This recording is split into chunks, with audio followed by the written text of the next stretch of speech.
listening to the Straight to Video podcast with Rob Lane. We're back. Hope you're well, and thanks for choosing to listen to my show Straight to Video. It's been a couple of great weeks here for this show, and love the response to the last couple of episodes with the likes of Art Alexakis and Dave Perner, who are both on tour right now in the UK in their respective bands Everclear and Soul Asylum all over the country, and a great feedback too from my chat with rock photographer Mark Weiss last week, so thanks to everyone who has listened to those shows. Today, though, I'm taking a slight left turn and leaving the USA and bringing things back home with a chat with something of a local legend. John Gill has been a benchmark of our Derbyshire band scene since I first started really pushing music in the mid to late 90s. He came onto my radar when I started my job at Image Printing in Matlock, and he was just releasing a collection of band compilation CDs. Now, who remembers those? They were great, right? I did one with Trash Bit magazine too, and I think when a lot of love and care goes into them, compilation CDs were a real treasure trove. Well, John was heavily involved with the Fishpond Hotel venue in Matlock Bath, which was, and I guess could still be described as the home for local live music in the area, and these CDs showcased all the acts that performed there. Now, John's music history, though, dates way back before this time, which is what we chat about on today's show. We talk about his band, Please Yourself, which he performs in with his brother and sister, who are celebrating, now get this, 50 years as a skiffle band institution, and the journey which they've all been on. We even get some impromptu acoustic performances from John too, which I think may well be a first for this show. We really do only scratch the surface into John's journey on this chat, barely breaking into the 1990s, so I think a part 2 may well be on the cards. This episode of the Straight to Video podcast is proudly presented to you in association with Affinity Photo, which is an incredible piece of photo editing software, which I've been using for the past couple of years. I was turned on to them by my buddy Daz, who, if you like the wonderful episode artwork you see each week, that was created on Affinity, and it's an amazing and extremely affordable alternative to other programs on the market. Plus, they're actually based in Nottingham here in the UK, so right on my doorstep. Now is a great time to get on board with Affinity Photo and also Affinity Designer and Publisher, as they've just announced a brand new version 2 platform with some great price discounts, so please check them out at affinity.serif.com. Alright, let's get into today's show. You can reach out to John and Please Yourself on Facebook, or if you're in the Derbyshire area, I'm sure John will be playing a show near you soon. But right now, please enjoy my straight to video chat with John Gill.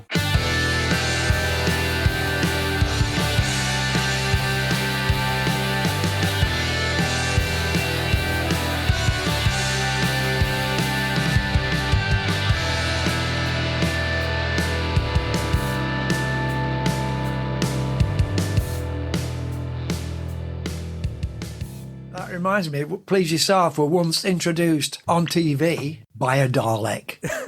What year was that? Is that 80s sometime? Mid-80s, yeah. We were doing quite a bit of TV, mostly Midlands. We did Pebble Mill at 1 and things like that. And we did this pilot show called Shortest Show on Earth. And it was a female comedian. It was only a 10-minute show, and it's on BBC Two, I think. And we did 2 songs on it. And on one of them, we were introduced by a Dalek. It wasn't there when we recorded in the studio. They just kind of dubbed it on afterwards. Please yourself, Skiffle band, exterminate. Speaking of like Please Yourself, this past September you celebrated 50 years of the band, who, if I got the dates right from looking into it, played the very first show on the 10th of September 1972. 50 years. I know, it's a long time, isn't it? Does it seem a long time, or has it gone fast? It's gone fast, I've got to say. It's gone fast, and we actually can't believe that we're still here and still doing it, really. You know, like a lot of people, we've not done that much in the last few years because of COVID, but we did a really nice festival there this year at Cromford Mill, and we're planning at some point to get a big celebration show together. You know, there's plenty of time to get that organised. Don't hang on too long, it'll be 60 years before you know it. Yeah, we might be creaking a bit by then. The first gig, Linden Club in Mansfield, right? Yeah, how'd you know about that? I do my research. Wasn't you paid like £9? What it was, we'd been a busking band that formed at Matlock College as a rag week thing. A busking band called the Ragbag Spasm Band. Oh my God. It's a great name, isn't it? And we just wandered around the pubs and wandered into Matlock Bath. And I remember standing in the fountain for 3 hours in Matlock Bath Collective for rag week till neck of my guitar fell off. And that carried on through the 3 different rag weeks, 3 years. And the 3rd year, we just kept it going because we're having such good fun. There's anything between 5 and 25 of us. And it was people doing anything. Ukuleles banging at the bottom of a dustbin, washboards appeared, Zobstick, the boot on the end of the stick, banjo, and stuff like that. And people just singing. And that became, like I say, Ragbag Spasm Band. Then in that summer, myself and my brother Rob and another couple of guys that were in the band, we went down to busking in Cornwall and had a good time, a great time. In fact, I just found my diary from then the other day. I thought I didn't write a diary when I was down there because I wrote diaries a lot. And I just found it in another diary like 3 days ago, a detailed thing of what we did down there, you know. How did you all get down there back then? We went in Rob's minivan with a T-chest bass and washboards and guitars and 4 of us. We did a wedding, busked in this wedding at Bakewell, and then we drove straight down to Cornwall. By Bristol, we were all so tired, we just pulled into a lay-by and all fell asleep in the van, you know. And then we had an amazing couple of weeks busking, became surfing dudes for the week, you know. There you go, that's what you got to do when you're down there. Yeah, kind of a primitive version of the Beach Boys, I would say. But what brought you back to Mansfield? Well, we came back. Chris joined us, my sister, on washboard. She'd been doing some washboard with us by then. So that left myself on a guitar, Chris on washboard, Rob on T-chest bass, and another friend called Banjo Billy, as we called him, Will Dunlop, on banjo. We thought, well, we'll just, because we knew about club life, our parents did it, so we thought, well, we'll get some work in the clubs. So we formed a band called Please Yourself, bought a PA system, and off we went. And the first gig we did, proper gig, paid £9, was just down the road from where we lived at the Linden Club. And that was it. And we were doing then a song called Seaside Shuffle by Pterodactyl and the Dinosaurs. I'm loving all these names. All right, well, Pterodactyl and the Dinosaurs was Jonah Lewis's early band. He wrote it. Can you remember Seaside Shuffle? I don't think so, no. It's warm days, sun is shining, someone wants to let's go to Brighton, so we all get up on our friend's garden, and so on. Anyway, it's part of that song, because it was based around a band called Brett Marvin and the Thunderbolts, wonderful British blues stomp band. We brought in a Zobstick, which is a boot nailed onto the end of a stick with bottle tops nailed to the broom handle. So you got a broom handle with bottle caps nailed to it, and then you stomp it on the floor and you hit this with a stick. So it's got a bass and snare kind of equivalent sound. And we got somebody up on that one to play Seaside Shuffle, to do a solo. But my granddad got up, who was a character, and another guy got up as well, and they ended up fighting over this stick. Is this your first gig? This is the first gig, yeah. So much so they ended up fighting over it. They actually broke this broom handle in half. I bet the crowd loved it, didn't they? Or did everyone just clear the room? We kept it in the act. We made a totally breakable broom handle, you know. Not really. Was Mansfield where you grew up then before you came to Matlock? Yeah, we're all from Mansfield. We lived in Mansfield, but all the family came from Plesley, and all the family worked at Plesley Pit. But didn't you spend some time in like the early 60s at the Derbyshire Miners holiday camp in Skeggy? Yes, we did. Well, my dad was working down the pit. There was this idea to get my dad out of the pit, really, that we'd go, and my mum and dad were singing in the clubs and local pubs. And me and Rob by then were already singing. I'm talking about when I was 11 and 12. Me and Rob were already getting up and doing some bits of gigs. So we mothballed the council house in Mansfield and moved to Skegness, the Derbyshire Miners Welfare Holiday Camp. And we sang on the shows there, and our parents worked on the camp and sang on shows at night, sang in the bars and stuff. So we did that from May till October. Then, of course, you come back again and go back to your other school, and you go back again the next May for another long summer season. Did you enjoy that, like the constant moving, or was you like, oh, I want to stay with my mates, or did you enjoy going to Skegness? Well, I passed my 11 plus and went to Eastwood Hall Park Technical School in Eastwood, and now I lived in Mansfield. It was this crazy idea somebody had got that you could have all the non-academics in your secondary school, you could have your academics in the grammar school, but anybody that's technical minded perhaps ought to go to a middle school. So they called it a technical grammar school. And there wasn't one near Mansfield, and they decided that I was in that category, which I wasn't. So they sent me 13 miles away to school. None of my friends went there, and I went 13 miles. So every day I had to get up and go on this bus. It was horrible. I hated it. So Skegness was a welcome thing? It was, yeah. It was. When we went to Skeggy, they wouldn't let me into grammar school because my reports weren't good enough. So I went to the secondary school at Skeggy, which was really, really rough. It was like, please, sir. It was something else because the kids there, they weren't going to go anywhere, you know, because, well, it's a holiday place and there's no real industry. So I went back to Eastwood, and of course I went straight back to the bottom of the bottom form. Went back to Skeggy. I went to secondary school at Skeggy. By the way, the first time I went to Skegness, and I went from bottom of 1C at the grammar school, and they put me in the B form at the secondary school, and I've been there a week, and I took the exams, internal exams, and I came top in every subject except woodwork. Wow. It was a real turning point because suddenly the whole thing had turned on its head. Went back to Eastwood, straight back down to bottom because I'd missed so much. That can mess you up. Anyway, eventually I got a report that said, from Eastwood, said, John will have to do better than this if he is to maintain his position at this school. Still got the report. And then the next report said, we sincerely hope John will be happy in his new school. I went to the local secondary school with all my mates and I absolutely bloody loved it. So was all this, like performing in Skegness and all this kind of stuff, was this pre or post Beatles? Because that's surely that's a big stamp in music. It was just pre-Beatles. First year was pre-Beatles. The second year wasn't, and I've got a story about that. We were pretty feral as kids because the parents were always working, holiday camp kids. So, I mean, we were onto all sorts of scams, you know. Me and Rob used to look after the donkeys on the beach. We also used to crawl under the wire at Butlins holiday camp, which was next to us, to go and look at the shows there. I was already playing guitar, and somebody told me that there was a band on that had a Burns Black Bison electric guitar, and it had 4 pickups. So we thought, we've got to go and see that. So we crawled under the wire fencing and went to see it. It turned out to be Rory Storm and the Hurricanes. And when we were watching it, and I'd remembered it for years and years, but I couldn't take my eyes off the drummer. And then years later, I discovered it was Ringo Starr. There was a reason he was magnetic to you. Yeah, absolutely, yeah. How much did the Beatles have an effect on you? Because, like, as we know, John Lennon's The Quarrymen group, they were a skiffle band, and Please Yourself went on to be a skiffle band for 50 years. So, yeah. Did the Beatles themselves have an effect on you? Massively. Yeah. Yeah, because the whole family loved them. Right. You know, my mum and my dad. And yeah, I bought Love Me Do when it first came out. Me and Rob, a week after it was released, me and Rob were singing it down at the local pub, you know. Yeah, I absolutely loved it. And musically, it brought, you know, I was playing guitar by then, but up until then, I'd just be doing like country Everly stuff. And suddenly I'm playing sixths and sevenths and doing modulations. Didn't know then what I was doing, but and of course then the music started coming out and I started working it out. In those days, you had to start and stop. We had a reel-to-reel tape recorder. You had to start and stop your recorder and figure it out. Was you learning by ear then? Yeah, I didn't have a teacher.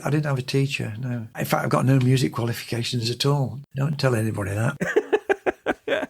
What were some of the other early records you brought then around that time? Was there just this massive influx of music coming out once the Beatles exploded? Did it just open doors for all other kinds of stuff? Beatles and Stones, and then I started to go, like, I know how it happened. I used to go down to Mansfield Record Library. There's your normal library, but they all had a record section with cassettes and reel-to-reel and vinyl.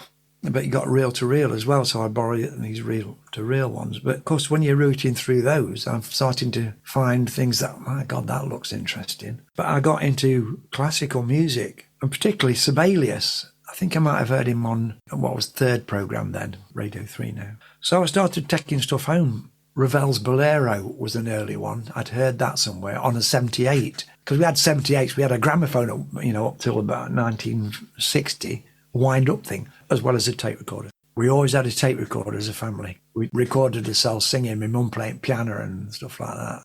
Because we won a bit of money in the tote at Mansfield Town Football Club, so we bought a washing machine, imitation chinchilla coat from my mother. Our first telly, it says 1958. You did good on that draw then. £257, 13 shillings and fourpence. What would that translate to, do you reckon, in today's money? I don't know, but I know we got people turning up on doorstep and we got begging letters. Wow. So I started going after other stuff. So all my mates were, you know, in Beatles and stuff like me and pop stuff. But I got into some really odd stuff like Verace, like a piece called Ionisation. I absolutely love that piece. And people say, call that music, where's the tune? You know, you couldn't do it in the local club between get 5 games of bingo. So I got into that. And then, of course, when Beatles started going experimental, I got into following that. And from that, I got into Frank Zappa and one that really blew me head off was Rite of Spring, Stravinsky. If you listen to that, there's a great Simon Rattle on Birmingham Symphony Orchestra on YouTube. It's like 35 minutes. Well, you could put that orchestra playing that on stage at download, and the metal fans would go, oh my God. There's a quote underneath this YouTube thing that says, when classical gets more metal than metal. No way. When metal came round, late 60s and that, I always remember this bit towards the end of Rite of Spring. The whole orchestra goes, gives me goosebumps. And I thought, actually, that was a metal riff they were doing. I wonder if anyone's done like a proper metal guitar version of it. Well, yeah, it'd be interesting to know. It's an amazing piece of music. So you're surrounded by music. Your parents are into music and stuff. You're doing stuff with your brother. Was you performing with your sister Chris as well around that time? She was too young. She's 5 years younger than us. Right, okay. In fact, when I got to 14, when we came back from Skeggy, my voice had broken, so I wasn't singing. I was still at another school. By the time I'd got to the same school as Rob, there was a year between us, and as you do at secondary school, we had a completely different social group. What happened then was I formed a band with some mates called Names Anonymous. We rehearsed like mad at the back of a pub, did one gig at the local Catholic youth club and got turfed off the stage by the nuns because we sang She'll Be Wearing Frilly Knickers When She Comes. And that was about 6-8 months, that band. And then I got invited to join a Teddy Boy band, proper rock and roll band. And there were Teddy Boys. I was 15. One of the guys was 33, ex-naval bloke, sailor, and quite hardcore. He got a black belt in something or other. He protected me when it got rough. The drummer was 27. So 27 and 33, 1965, rock and roll had only been around for 10 years. So there weren't anybody in the business that was like 33, really. So I was with them 2 years, and that was a great education because it was an instrumental band. Right. I played guitar, but I didn't have a bass guitarist, so I played a mixture of chords and bass. It was pretty primitive, but it was really energetic, and,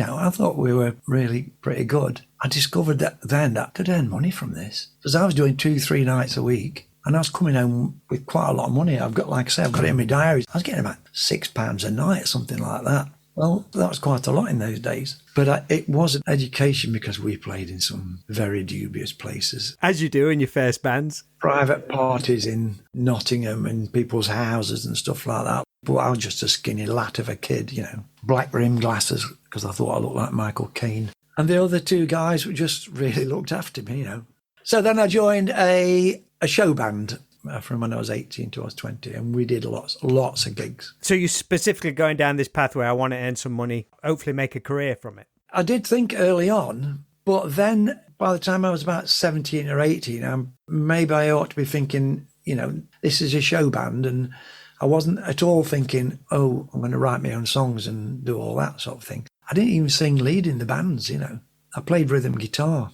I could have left school at 14, but then they raised the school leaving age so you could stop on for an extra year. So I stayed on for CSE, loved it, discovered learning, started reading books, didn't read a book till I was 14. Then went on to local tech to do O-levels for 2 years. So I'm doing O-levels at the tech college. I'm playing in the rock and roll band, and I've become a mod because I bought a scooter and I became part of Mansfield Roadrunners Scooter Club. And I did the same the following 2 years, but I went to Worksop. Was you going on the scooter? I did, yeah. That was 13 miles. It was a bit grim when it snowed on the ground. I bet. I was young. So I was doing that, but by that time I'd started sitting around and playing Neil Young stuff and acoustic versions of the Beatles. Still got my first guitar here behind me. And I also started putting stuff on at the tech, organising little shows and stuff. I'd done it previously because me and Rob used to run puppet shows. We had Pelham puppets. Right. When we played at Skeggy, we couldn't get paid in money, so we got paid in dodgy gold watches out at gift shop and Pelham puppets. Do you have like a whole collection of watches? Yeah, all up my arm. Sold them to other kids. Kids getting off at bus, to come on holiday, and there's me standing there with all watches all up. So when we got back to Mansfield, me and Rob started writing scripts and running proper puppet shows. We've got a theatre and everything in our council house front room. And one of them, we got 40 kids in the front room. We charged them 8 each. My dad was the bouncer on the door. There's no photo evidence of that, is there? No, there isn't. No. Oh, dang it. We've still got the puppets. They're all in a terrible tangle in a box upstairs. Oh, that's great. You've still got them there. That's amazing. Yeah. When did you start writing your own songs, though? Because I've read a story somewhere about you made a school bully cry with one of your first songs. We were sat on the beach at Skeggy, so I'd be 12 or 13, I don't know. You know, like say we were feral kids. Elvis was on the jukebox in the holiday camp bars and stuff all the time. And Old Shep was out. So I sat around this campfire on the beach and I sang, "When I was a boy, Old Shep was a pup." I don't know if you know it, but in the end he shoots his dog, doesn't he, because he's old. Next thing you know, that the hardest lad in the gang was the bully, was crying. He said, "It's all right for you. You've never had a dog that died." And I remember thinking, consciously at the time, there's a bit of a power base to be had here. So I wrote another song about a dog dying. I'll just do a bit of it, yeah? Yeah, go for it. There was a little dog who cried. There was a little dog who cried. There was a little dog all alone and blue. Poor little dog with nothing to do. There was a little dog with nothing to do. Poor little dog with nothing to do. Since a pup he had had to roam, there was a little dog who'd got no home. Don't you feel sorry for that little dog lying in the shade? I didn't know all these chords, by the way, then. It was a 3-chord trick job. Right, okay, I was going to say, that's pretty impressive. Lying in the shade of an old oak log, sitting up and begging for a morsel or two. I don't think he'll see another week through. And the penultimate, the last line was, there was a little dog who cried. There was a little dog who died. Did you play that for the same school bully? Yeah, they all kept asking me to play it. Do you still play that now? Do you bring that back every now and again into your sets? No, I've not played that for about 40 years, to be perfectly honest. There's nowhere I can play that kind of song around here. So good. Play it to my grandkids, I'm in trouble. Terrify them. Especially as R. Adam's got a great dog now. Oh, no. So the early 70s roll around and you form Please Yourself. Was the original lineup, did it have Rob and Chris in the original lineup? It did, right from the beginning of Please Yourself. Before that, it was the Ragbag Spasm Band with his other people in. But then it was me and Rob and Chris and Banjo Billy. We were a skiffle band because it's T-chest washboard. I was going to say, I mean, this is the 70s, not the 50s when skiffle was at its peak. What made you want to go for the skiffle sound? Well, because we'd come out of being a busking band. We didn't set out at all to become a skiffle band. We railed against doing Lonnie Donegan stuff. By that time I was writing songs, so I was writing stuff for the band as well. And we were writing some stuff together. And we were doing a lot of clubland, you know, Scampi and Chips. Comedy trio with a girl. We weren't a comedy trio, but people did laugh at us. 5 games of bingo. Well, that kind of scenario, you don't do original songs. Otherwise they just shout, "Play something we know." So that's where one of the songs came from. In fact, we revamped it, a song called Gonny Donegan. It's like a punk, you know. I don't know if it's the right key. Standing here behind this mic with my wild guitar and my flashing lights. See his mouth open and close, big black hole beneath his nose. He's saying, play Lonnie Donegan. Play Lonnie Donegan. Play Lonnie Donegan. And the last bit it goes, really like to get that bloke, shove that bedpost down his throat. No more play Lonnie. Well, very kind of punky that was at that time. And we went on to do a couple of gigs with Lonnie Donegan. There you go. that's karma. Yeah, up Brighton Pavilion we did. Did you play it then? Oh, we didn't play it then. No. I hadn't written it then. Of course, more recently, we done a couple of shows with his son. Oh, wow. Peter Donegan, that was on The Voice. Excellent. So how did you break out from this like bingo scene then? Because you did a considerable amount of touring. You went to Europe, the Falklands. Yeah, we were playing everything that we could do. But we ended up on a split personality thing, really, because we were doing clubs. You know, we were doing it for a job, you know. I was teaching guitar, started working in schools, but this was also an income. So we're doing that, and in the mid-70s, we entered the Melody Maker Rock Folk competition. We got through the heats, we got through the semi-finals, and we went to the finals, and we played in the finals at the Roundhouse in London. And we came second. You know, they're all like rock stuff. This is 75, so punk hadn't arrived. AC/DC had just appeared over the horizon. But we went down, we were like a cross between Mungo Jerry and Brett Marvin and the Thunderbolts, really. We were a kind of good time jug band. And from that, we started getting different kinds of work. You know, we played at Ronnie Scott's, played at London Union. We just recently found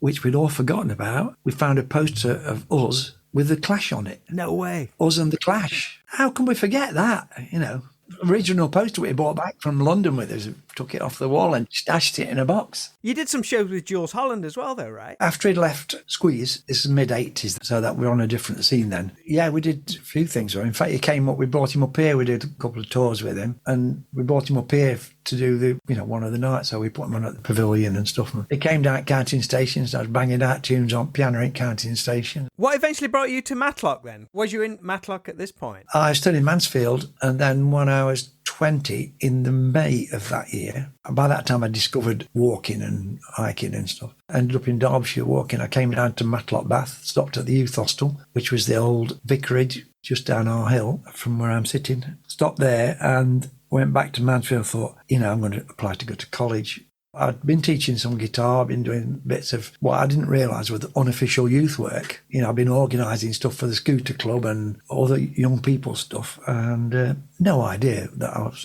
actually being a youth leader. I went back and said to the show band I was in, Jack in the Laytons, I'm going to leave. I'm going to apply to go to college. So I applied to go to college. You had to do 3 choices. One was Exeter. The other one was Balls Park College in London. Got a nice letter back saying, are you aware it's a girls only college?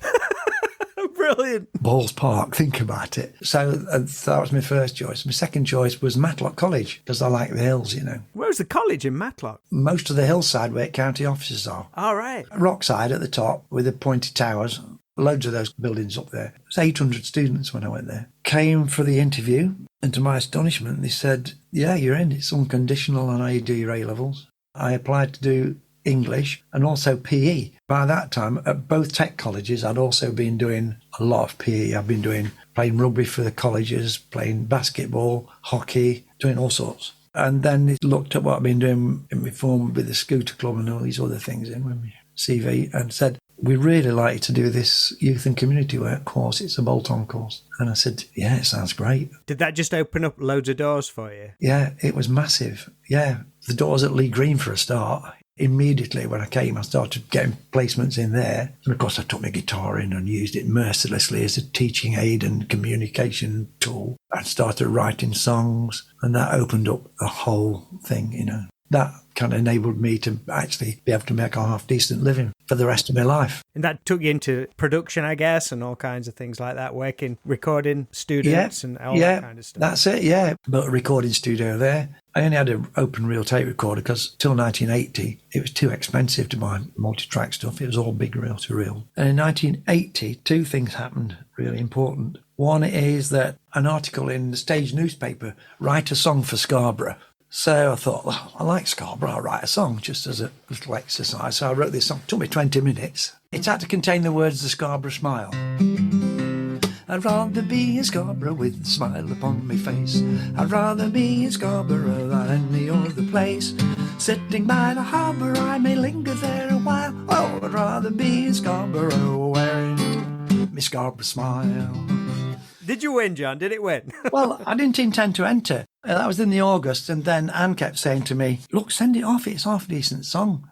I said, no, I want to do a proper recording of it. I was trying to record it on my reel-to-reel. And eventually she said, right. She sat me down with a cassette recorder, put a cassette in, recorded it, wouldn't let me listen to it because I was thinking balance it all up, and sent it off. And I got through into the heats and then into the semi-final. And then I went to the finals with a full orchestra behind me, a big show band, and won. We took 3 buses to Scarborough to the final. I won £500. Was the song that short? Just nice short? No. Okay, you had a full version. So much to do here. You got your fishing, you got your seafront, you got your sunshine, you got your, I don't know, oh, you got your old sunshine. You can keep your Costa Brava folks to tell you anytime. And so on. Oh, man. And at the same time, Bruce Springsteen bought out Nebraska. Yes. And what did he record Nebraska on? I don't know, it just sounds like he sat in a corner of a room. It was. It's in his dressing room. He recorded it on tour on the first Porter studio, the Tascam 144. Of course, he mastered it on multi-million-pound machines when he got back and probably overdubbed it. But I didn't know that at the time. I'd got this album and thought, I can afford that because they were £499 and I just won 500.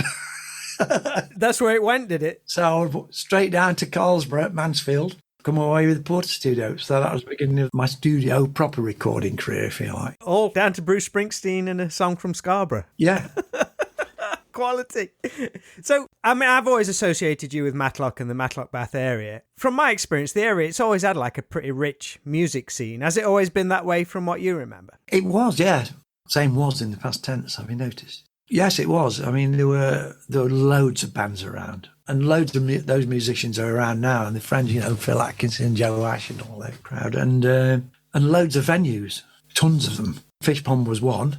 And then Counting Station. There was the Lido in Matlock. The Lido was like a function room next to the open air swimming pool. But it was party central as well. And we Pleased Yourself, of course, we were in the middle of all that. Having an amazing time, really. Any bands jump to mind who you miss or used to enjoy? I mean, there's a lot of years to cover, but anybody jump to mind who you really either enjoyed playing on the same bill with or just thought from a fan perspective, they're amazing? Yes. I'm going to pick two out. I mean, there were loads of bands, Phil Atco, he had a band called Henry and the Redheads. There were 8 girl singers. It was kind of a punk band, late 70s. 8 mini-skirted girl singers across the front, all in red PVC, mostly made out from PVC umbrellas. Henry and the Redheads, Sticky Dicky and the Aroldites he had, Rick Shaw and the Coolies. It was a proper pub scene, like pub rock, like people like Brinsley Schwartz. And in terms of bands that aren't here, I mean, are you talking about from the 70s? In general, I mean, you've been promoting bands since I've known you in like the late 90s. You've always been like promoting bands and championing bands. Well, two that I've been involved with, that's safe to say bands that I've been involved with, isn't it, really? One is Groovers with Hoovers. I put them in the studio here. They were like a punk thrash. I absolutely loved them, and everybody did. Didn't last very long. It's one of those bands. And sadly, Roger Waters, not with us now. But they were a fabulous band. And it was never released. I've still got the master tapes of it. And the other band was a band with one of my sons in it, with our Stefan. And he'd been sitting down in his mate's bed, sit down the road for quite a long time when he was 16. And he came up one day and said, Dad, we've realised we must be a band. We've written loads of songs. I says, well, what have you got? He says, well, Dave plays bass on bottom 2 strings of a classical guitar. And Dan Fern plays congas, or was it a djembe? Will Boone wrote a lot of the songs and played rhythm guitar. And our Steph sang as well. They brought me this track that they'd done, just recorded roughly. I was like, oh my God, this is great. I got them in the studio and recorded an album just with that kind of basic lineup. And it's fabulous. Even listen to it now. They were called Sparkling Monkeys and they became the band round here. Totally cult band. What year was that? So that would be 97, 98. Again, they broke up before that difficult second album. But that is still a great album. It's amazing to say that was the lineup. By the time they finished that, they'd all started playing proper drum kit, proper bass guitar, electric guitar, but we never got round to recording that lineup because it all went pear-shaped. But what you hear is bonkers, really. But the songs are great. It's so catchy, and everybody that's heard it loves it. I'll wrap up kind of as we started. 50 years of Please Yourself. How is it for you today performing with your brother and sister? You must all totally know what each other is thinking or going to do on stage. Yeah, we do. We've recorded some bits and put some stuff on YouTube. We did a not a skiffle set. What did we call it? A lockdown set or something like that, where we just went up to Rob, set up a PA and some video cameras and did some of the quieter Carter family type stuff that we did when we were kids and that we did early on. That's not skiffle. And we really enjoyed it. Then we rehearsed for the first time for about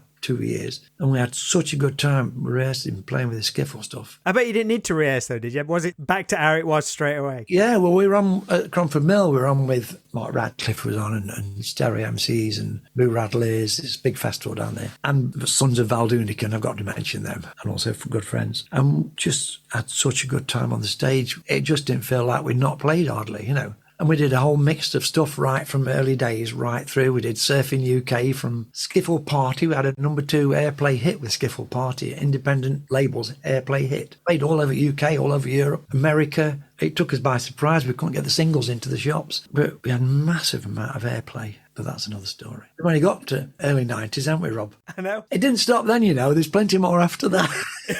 We'll have to do a part 2, the 90s onwards. I just love that the band's still together 50 years on, and it's like a family band. I think it's wonderful, and hopefully you get to do that proper mark the 50th anniversary of it at some point. Oh, we'll do it, yeah, and we'll get loads of friends up, and we'll get family up as well. Our Chris's daughter now sings and plays and writes and stuff. She's really, really good. So it will be that. It won't just be please yourself. We'll have plenty of people there to prop us up. Awesome, man. Well, keep us posted. That'd be great to see that. John, I've loved speaking to you. I appreciate you taking some time with us. No, it's all right. I've got all the time in the world. Sound like Louis Armstrong. No, I'm not going to do it. Sound like a club artist that I used to be. It's all good. Brilliant, Rob. You know, we haven't mentioned Extreme Noise Terror and the Cramps yet. I've got to come back. All the Pond stuff, you know. I've got that 4 CD selection. Can you remember it? That was my first introduction to you. When I first started at Image, Dan was coming in doing all the posters and stuff. All right, yeah. It came from the Pond. Big blue artwork, wasn't it? There were 4 albums. So there was a blue one, an orange one, a red one, and a green one. There was like 90 different artists on it. Unreal. Yeah, we'll have to dive into that at some point. Will you enjoy the rest of your evening, John? Thanks, Rob. I enjoyed talking. Well, I always enjoy talking.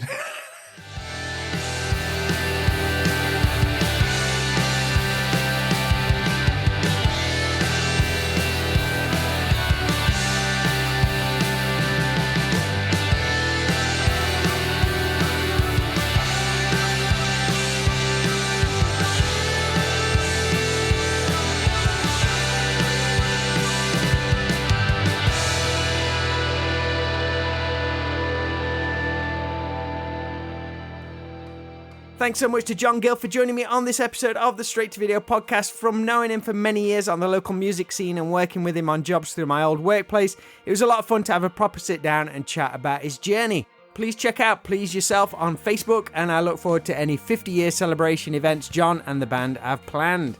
Now, don't miss out on all previous episodes of this show, which can be found at stvpod.com or wherever you listen to podcasts, and please subscribe or follow so you don't miss new episodes every Friday. We're also getting ready for the run-up to Christmas over at the Straight to Video 80s video shop in Alfreton, which is open at weekends from 11 till 3 p.m. We'll have a brand new website up and running soon, along with some Christmas events and special merchandise on the way.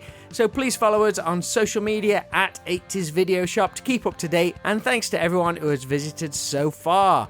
So that's all for today's show. Hope you enjoyed this one, and let's chat again real soon.